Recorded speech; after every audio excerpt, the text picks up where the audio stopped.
E sucedeu depois disto que Davi consultou ao Senhor, dizendo: Subirei a alguma das cidades de Judá? E disse-lhe o Senhor: Sobe. E falou Davi: Para onde subirei? E disse: Para Hebrom. E subiu Davi para lá, e também as suas duas mulheres, Ainoã, a Jizreelita, e Abigail, a mulher de Nabal, o Carmelita. Fez também Davi subir os homens que estavam com ele, cada um com a sua família, e habitaram na cidade de Hebrom. Então vieram os homens de Judá, e ungiram ali a Davi rei sobre a casa de Judá. E deram avisos a Davi, dizendo: Os homens de Jabes de Gileade foram os que sepultaram a Saul.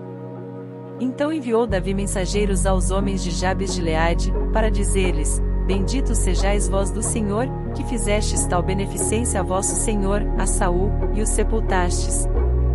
Agora, pois, o Senhor use convosco de beneficência e fidelidade, e também eu vos farei este bem, porquanto fizestes isto.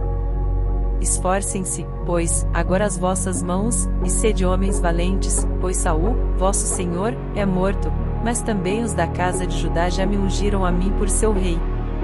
Porém Abner, filho de Ner, capitão do exército de Saul, tomou a Isbosete, filho de Saul, e o fez passar a Manaim. E o constituiu rei sobre Gileade, e sobre os Assuritas, e sobre Jizreel, e sobre Efraim, e sobre Benjamim, e sobre todo Israel. Da idade de 40 anos era Isbosete, filho de Saul, quando começou a reinar sobre Israel, e reinou 2 anos, mas os da casa de Judá seguiam a Davi. E foi o número dos dias que Davi reinou em Hebrom, sobre a casa de Judá, 7 anos e 6 meses. Então saiu Abner, filho de Ner, com os servos de Isbosete, filho de Saul, de Manaim a Gibeon.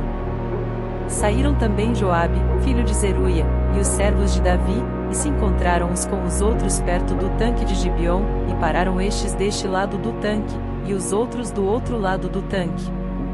E disse Abner a Joabe: Deixa levantar os moços, e joguem diante de nós. E disse Joabe: Levantem-se. Então se levantaram, e passaram, em número de 12 de Benjamim, da parte de Isbosete, filho de Saul, e 12 dos servos de Davi. E cada um lançou mão da cabeça do outro, cravou-lhe a espada no lado, e caíram juntos, por isso se chamou aquele lugar Eucate Azurim, que está junto a Gibeon. E seguiu-se naquele dia uma crua peleja, porém Abner e os homens de Israel foram feridos diante dos servos de Davi. E estavam ali os 3 filhos de Zeruia, Joabe, Abisai, e Azael era ligeiro de pés, como as gazelas do campo. E Azael perseguiu a Abner, e não se desviou de detrás de Abner, nem para a direita nem para a esquerda. E Abner, olhando para trás, perguntou: És tu Azael? E ele falou: Eu sou.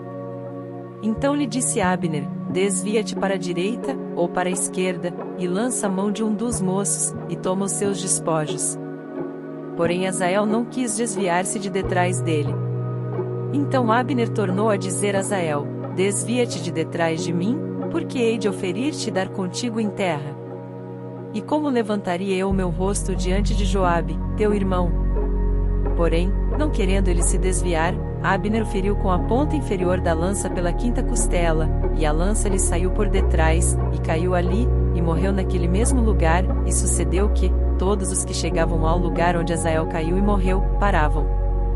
Porém Joabe e Abisai perseguiram a Abner, e pôs-se o sol, chegando eles ao outeiro de Amá, que está diante de Gia, junto ao caminho do deserto de Gibeão. E os filhos de Benjamim se ajuntaram atrás de Abner, e fizeram um batalhão, e puseram-se no cume de um outeiro. Então Abner gritou a Joabe, e disse: Consumirá a espada para sempre? Não sabes tu que por fim haverá amargura? E até quando não hás de dizer ao povo que deixe de perseguir a seus irmãos?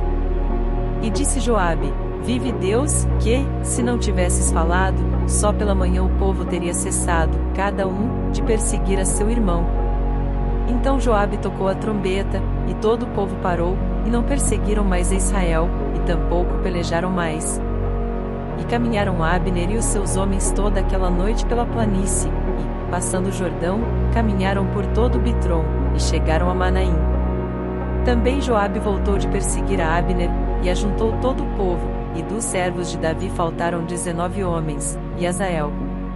Porém os servos de Davi feriram dentre os de Benjamim, e dentre os homens de Abner, a 360 homens, que ali ficaram mortos. E levantaram Azael, e sepultaram-no na sepultura de seu pai, que estava em Belém, e Joabe e seus homens caminharam toda aquela noite, e amanheceu-lhes o dia em Hebrom.